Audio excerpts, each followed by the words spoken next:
زمین کہتی ہے مولا سجدہ ریزیاں کہاں، آسمان کہتا ہے مولا اس کی نیکیاں کہاں سے آئیں. لیکن جب اس طرح دنیا دار بے دین خدا کے نافرمان جاتے ہیں زمین آسمان نہیں روتا. فما بکت علیہم السماء والارض وما كانوا منظرین. آج وہ لوگ کہاں گئے جن کے استقبال کے لیے کئی گھنٹے لوگ کھڑے رہتے تھے، جن کو ملنے کے لیے کئی مہینے پہلے ٹائم لینا پڑتا تھا، اور جنہیں اے سی کے بغیر نیند نہیں آتی تھی. کیا قبر میں گئی اے سی اپنے ساتھ لے اور وہاں مٹی میں لیٹے ہوئے ہیں. آگے کیا حشر ہے خدا جانے، اللہ سب کے لیے بہتری فرمائے. تو ہر کیا بزرگ اور دوستو، ہم جب بھی اپنا دیکھیں کہ ہمارا وقت ضائع ہو رہا ہے تو شیطان کو پسے پشت ڈالے، اور کل کسی نے دیکھا نہیں فوراً نیکی میں بڑھ جائیں. اللہ پاک ارشاد فرماتا ہے فَمَنْ آمَنَ وَأَصْلَحَ فَلَا خَوْفٌ عَلَيْهِمْ وَلَا هُمْ يَحْزَنُونَ. کہ وہ جو ایمان لے آیا اور اچھے عمل کیے، یعنی اپنے آپ کو سنوار لیا، بہت اللہ کا فضل ہے جب صاحب ایمان ہے. آگے ہمیں جو کمزوری ہے اعمال کی، اگر ہم وہ سنوار لیں، رب فرماتا ہے ان پر کوئی خوف نہیں ہوگا نہ انہیں کوئی غم ہوگا، ان سے وہ بالا تر ہوں گے. رب کائنات نے ارشاد فرمایا قُلْ يَا عِبَادِيَ الَّذِينَ أَسْرَفُوا عَلَىٰ أَنفُسِهِمْ لَا تَقْنَطُوا مِن رَحْمَتِ اللَّهِ. اے میرے حبیب آپ فرما دیجئے میرے بندوں کو، اے میرے بندو، جب تم اپنی جانوں پہ اسراف کر دو. اسراف کا منع ہوتا ہے حد سے بڑھ جانا. آپ دیکھ لیں حد سے بڑھ جائے کہ نیکیوں سے بالکل دور اور دنیا میں بہت انوالو.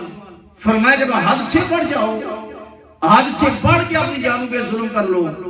لا تقنطوا من رحمت اللہ، میری رحمت سے مایوس نہ ہونا، میں تمہارا پیدا کرنے والا، تمہیں معاف کرنے والا، مہربان کرنے والا، تمہیں معاف بھی کروں گا. اللہ رسالت یا رسول اللہ حیدری علامہ غالب حسین اکبر چشتی صاحب. آج دیکھیں کہ نماز کے لیے وقت نہیں. ہمارا نوجوان بنیان پہنے ہوئے ہیں، اس طرح اپنے بازو دیکھ رہا ہے. بھائی تیرے بازو بڑے بنے تو کیا کر رہا ہے؟ میں روزانہ جم جاتا ہوں بیٹھا. ماشاءاللہ جائیں جم، اللہ اپنی جوانی کو سلامت رکھے. جم جانے کے لیے وقت ہے لیکن قرآن پاک ٹھیک کرنے کے لیے وقت نہیں، علم حاصل کرنے کے وقت نہیں. اور بال ہیں جنہیں بڑے سٹائل کے ساتھ، یہاں تو بال دے بڑے بڑے جس طرح لومبڑ ہوتا ہے مسلمان کے بچے، اور اس طرح شیشے کے سامنے کھڑے جیسے شیشہ ان کے لیے بنایا گیا ہے، کبھی اس طرف سے کبھی اس طرف سے. یہ کیا ہو رہا ہے؟ مسلمان ہے، وقت شیشے کے سامنے کھڑے بہت وقت ہے، ہیئر سٹائل کے لیے بہت وقت ہے، لیکن نہیں تو نماز کے لیے نہیں. اب خود سوچیں کہ ہمارا عشر کیا ہے. تو اس لیے میرے بھائی ہم بہت قریب ہو رہے ہیں موت کے اور حساب والے دن کے، لیکن وہاں سے ہم موڑے ہوئے ہیں. اللہ رب العالمین جو بالکل سچ ہے، اللہ تعالیٰ ہمیں اس حساب کی جاری کی توفیق عطا فرمائے. کچھ باتیں رہیں گی انشاءاللہ پھر وہ بیان ہوں گے. یہ چند ایک سوالات ہیں وہ بھی سماعت فرمائیں. اور میں نے عرض کیا تھا نا آپ کو کہ کوئی بھی آپ کے ذہن میں سوال ہے جو شرعی سوال ہیں وہ ضرور لکھ کر چند دن پہلے ہمیں پہنچا دیا کریں آفس میں، آفس آپ یا مجھے دے دیا کریں. انشاءاللہ ان کے سوال جو ہے قرآن سنت کی روشنی میں آپ کو بتا دیے جائیں گے. پہلا سوال یہ ہے کہ صدقہ کن لوگوں کو دینا چاہیے. آگے لکھا کہ مثلا پاکستان میں ہمارے پڑوس میں ایک بیوہ عورت ہے، 8 سال تک اس کے 3 بچے ہیں، یعنی 8 سال سے وہ بیوہ ہے، لیکن اس کا اپنا ذاتی مکان بھی ہے، کچھ زمین بھی ہے. تو کیا اس کو صدقہ دیا جا سکتا ہے؟ تفصیل کے ساتھ جواب نہ فرمائیں. دیکھیں ایک ہوتی ہے زکوٰۃ، ایک ہوتا ہے صدقہ. جو آدمی صاحب نصاب ہو، صاحب نصاب کیا ہے کہ 7.5 تولے تک سونا یا 52 تولے تک چاندی اس کی ملکیت ہو تو ان کے لیے زکوٰۃ جائز نہیں. صدقے کا منع ہوتا ہے خیرات کرنا، کسی کے ساتھ تعاون کرنا، مدد کرنا.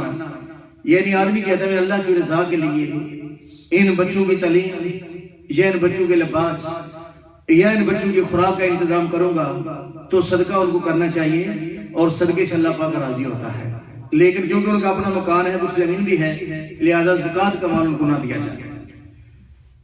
دوسرا سوال یہ ہے کہ عورت لوہے کا استعمال کر سکتی ہے نہیں کر سکتی ہے؟ جی بالکل نہیں کر سکتی۔ یہ میرے ہاتھ میں بار شریعت ہے، توجہ فرمائیں، یہ کئی کتابوں کا خلاصہ ہے بار شریعت اور ہمارے مسلک کی معتبر یہ کتاب ہے۔ اس میں صفحہ نمبر 570 پہ یہ ہے کہ انگوٹھی صرف چاندی کی پہنی جا سکتی ہے اور دوسرے دھات کی انگوٹھی پہننا حرام ہے، مثلا لوہا، پیتل، تانبا، جست وغیرہ، اور ان دھاتوں کی انگوٹھیاں مرد عورت دونوں کے لیے ناجائز ہے۔ فرق صرف اتنا ہے کہ عورت سونا پہن سکتی ہے اور مرد سونا بھی نہیں پہن سکتا۔ اس سے آگے سماعت کریں، حدیث میں آیا ہے کہ ایک شخص نبی علیہ السلام کی خدمت میں حاضر ہوئے، انہوں نے پیتل کی انگوٹھی پہنی ہوئی تھی، آپ سب کے تشریف لائے، اور پیتل کی انگوٹھی پہن کے حاضر ہوئے تو نبی علیہ السلام نے فرمایا کیا بات ہے کہ تجھ سے بت کی بو آ رہی ہے، بت کی بو آ رہی ہے۔ انہوں نے وہ انگوٹھی پھینک دی اور پھر دوسرے دن لوہے کی انگوٹھی پہن کے حاضر ہو گئے تو نبی علیہ السلام نے فرمایا تم پر جنمیوں کا زیور میں دیکھتا ہوں۔ انہیں وہ بھی پھینک دیا۔ عرض کیا کہ حضور پھر میں کیا کروں؟ تو نبی علیہ السلام نے فرمایا کہ چاندی کی انگوٹھی پہن لو جو بھی 1 مسکال پورا نہ ہو، یعنی 4.5 ماشے سے کم ہو۔ یہ چاندی کی انگوٹھی مرد پہن سکتا ہے اور عورت بالکل، عورت بھی اور مرد بھی یہ دونوں لوہا نہیں پہن سکتے۔ یہ چھلے، یہ زنجیریں، یہ بالکل ناجائز ہیں، شریعت اسلامیہ میں ان کی اجازت نہیں ہے۔ ہاں جی، آگے تیسرا سوال ہے کہ اچانک موت اور پردیش کی موت سے پناہ مانگنی چاہیے کہ نہیں مانگنی چاہیے؟ دیکھیں، پناہ مانگنی چاہیے اس طرح کہ یا اللہ کفر کی موت سے مجھے پناہ عطا کر، باقی پردیش وغیرہ یا اچانک ان چیزوں کا کوئی تعلق نہیں۔ یا اللہ ایمان پہ خاتمہ کر، اور کبھی یہ بھی نہیں کہ یا اللہ مجھے موت دے دے، مجھے موت دے دے، یہ بھی نہیں کہنا چاہیے، یہ بھی منع ہے مسئلے کے روح سے۔ جب بھی دعا مانگی تو یہی کہ یا اللہ ہمارا جب خاتمہ ہو ہمارا ایمان پہ خاتمہ فرما، یہ اس طرح مسئلہ۔ تو دوسرا اپنا مانگنا، یہ پردیش وغیرہ یہ کوئی چیز نہیں ہے۔ باقی پردیش کے بارے میں اس میں آتا ہے کہ سفر جو ہے یہ ایک مشقت ہے، تو اللہ تعالیٰ مشقت میں آسانی پیدا فرما۔ اب سوال نمبر 4 ہے کہ سجدہ صاحب یہ فرض نماز، سنت نماز، نفل نماز، وتر نماز میں کس وجہ سے کرنا جائز ہے؟ میرے خیال میں یہ سجدہ صاحب کے جو گفتگو ہے یہ چند درس قرآن پہلے بھی بات گزر گئی تھی، لیکن میں اختصاراً پھر آپ کی کچھ گزار کرتا ہوں کہ سجدہ صاحب یہ قدوری شریف میرے ہاتھ میں ہے، ہماری فقہ کی یہ دوسرے نمبر یا تیسرے نمبر پہ نور النظام کے بعد ایک قدوری درس میں پڑھائی جاتی ہے، اور اس میں قرآن و حدیث کا یہ نچوڑ ہے۔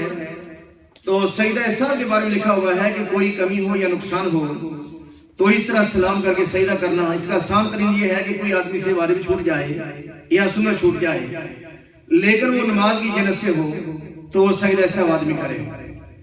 اب یہ ہے کہ تھوڑا سا اور اس کو آسان کر دیا جائے، سورہ فاتحہ اگر چھوٹ جائے، دعائے قنوت چھوٹ جائے، التحیات چھوٹ جائے، عیدوں کی نمازوں کی تکبیریں چھوٹ جائیں، یا وہ نماز جس میں آہستہ پڑھنا تو اونچی پڑھنا شروع کر دیا امام صاحب نے، اور جس میں اونچی پڑھنا آہستہ شروع کر دیا، اور آہستہ میں یہ ہے کہ آدمی امام صاحب ہیں انہوں نے سورہ فاتحہ شروع کر دی ہے، وہ پڑھنا اونچی تھا آہستہ پڑھ رہے ہیں، لیکن 3 آیات مکمل ہونے سے پہلے اگر انہیں یاد آ جائے اس میں جہر ہے تو نمازیوں سے نہیں ڈرنا، خدا سے ڈرتے ہوئے جہاں تک مجھے اسے آگے شروع کر دے۔ بعد میں نمازی پوچھے کہ آپ نے سورہ فاتحہ نہیں پڑھی ہے تو اتنا تو کوئی بھی نہیں کہے گا ان کو سورہ فاتحہ نہیں آتی۔ ویسے بھی اپنے امام صاحب کے بارے میں بات یقینی نہیں کرنی چاہیے کہ ان کو آتا یا نہیں آتا، یقیناً تم سے زیادہ ہی آتا ہوتا ہے، اس کے بغیر اور کوئی بات نہیں۔ تو خیر سورہ فاتحہ تو سبھی کو آتی ہے، چاہیے کہ امام صاحب کے بارے میں سوچا جائے تو جہاں تک وہ پہنچے آگے شروع کر دے، بعد میں سجدہ ایسا اس کا ہو جائے گا۔ لیکن اگر 3 آیات سے پہلے پتہ چل جائے تو اس میں سجدہ ایسا نہیں ہوگا۔ تو اگر امام صاحب بھولے ہیں تو مقتدی پہ سجدہ صاحب واجب ہے، اگر مقتدی خود ہی بھول گیا پیچھے تو اس پر سجدہ صاحب نہیں، کیونکہ وہ امام صاحب کے پیچھے ہیں۔ امام صاحب کی نماز ہی نمازی کی نماز ہے، مقتدی کی نماز ہے، ٹھیک ہے، یہ ہے سجدہ صاحب۔ ان چیزوں میں اگر پھر آگے مسئلہ یہ ہے کہ 5ویں رکعت میں آدمی کھڑا ہو جاتا ہے تو سجدہ کرنے سے پہلے اگر پتہ چل جائے تو واپس لوٹ آئے سجدہ صاحب کرنے، لیکن جب سجدہ کر لیا تب پتہ چلا ہے تو پھر وہ ایک رکعت اور ساتھ ملا لیں 6 رکعتیں بن جائیں گی، سجدہ سہو کر کے مکمل کر لیں، 4 فرض ہو جائیں گے اور 2 نفلوں کا ثواب مل جائے گا۔ اچھا جی آگے جی کہ نماز با جماعت شروع ہو چکی ہو تو دیر سے پہنچنے پر جماعت میں شامل ہوا جا سکتا ہے؟ یقیناً اگر جماعت کھڑی ہے تو باقی نہیں آنا چاہیے۔ نبی علیہ السلام نے ارشاد فرمایا ہے کہ جب نماز کھڑی ہو تو تم سکون کے ساتھ ہو، باکر نہ ہو، جو گزر گئی وہ گزر گئی، تمہیں جو ملے وہ پالو، اللہ تمہیں جماعت کا ثواب عطا فرمائے گا۔ اچھا اس کے آگے اسی مسئلے میں سوال ظاہر ہو گیا کیونکہ دیکھا گیا ہے کہ اکثر خواتین مسجد میں آ کر اپنی نماز پڑھنا شروع کر دیتی ہیں اور دوسری طرف جماعت ہو رہی ہوتی ہے، کیونکہ علم نہیں کہ کیسے جماعت میں شامل ہوا جائے، یا اگر اپنی پڑھ لی جائے تو جماعت کے دوران کیا ایسا کرنا درست ہے؟ نہیں۔ اگر جماعت کھڑی ہے تو میری مائیں بہنیں توجہ فرمائیں، اگر جماعت کھڑی ہے، خواتین نماز میں ہے، تو آپ وہ الگ نماز کیوں پڑھیں؟ ان کے ساتھ نماز میں شامل ہو جائیں۔ اور یہ اگر سوال کریں کہ ہمیں پتہ نہیں کہ کتنی رکھتے ہوئی ہیں، تو جو نمازی آتے ہیں ان کو کون سا پتہ ہوتا ہے کتنی رکھتے ہوتے ہیں؟ یہ پیچھے سے امام کے شامل ہو جاتے ہیں نا جو مرد آتے ہیں، تو جب امام صاحب سلام پھیرتے ہیں تب پتہ چلتا ہے، آخر میں بعد کا نہیں پتہ چلتا، جب سلام پھیرتے ہیں آخر تحیات بیٹھتے ہیں تو تب پتہ چلتا ہے کہ میری اتنی رکھتے رہ گئی ہیں۔ بس اوقات ہوتا ہے کہ مغرب کی نماز میں آپ آئے، امام صاحب تیسری رکعت پڑھا رہے ہیں، آپ کو نہیں پتا یہ دوسرا تھا تیسرا، بیٹھ کے سلام پھیرا، آپ کھڑے ہو کر اپنی نماز کو مکمل کریں گے۔ تو اسی طرح مرد اور عورت جو ہیں اس مسئلے میں یہ مشترک ہیں، الگ نماز نہیں پڑھنی چاہیے، اور نہ یہ ہو کہ نماز ہو رہی ہے اور خواتین اپنے بیٹھ کے وظیفے کر رہی ہوں، نہیں یہ بھی غلط ہے۔ جب مسجد میں آ گئے، مسجد کی باؤنڈری میں آپ آ گئے ہیں تو امام صاحب کے ساتھ نماز پڑھنا یہ ضروری ہے، اور دوسرا طریقہ یہ ٹھیک ہے، یہ مناسب نہیں ہے۔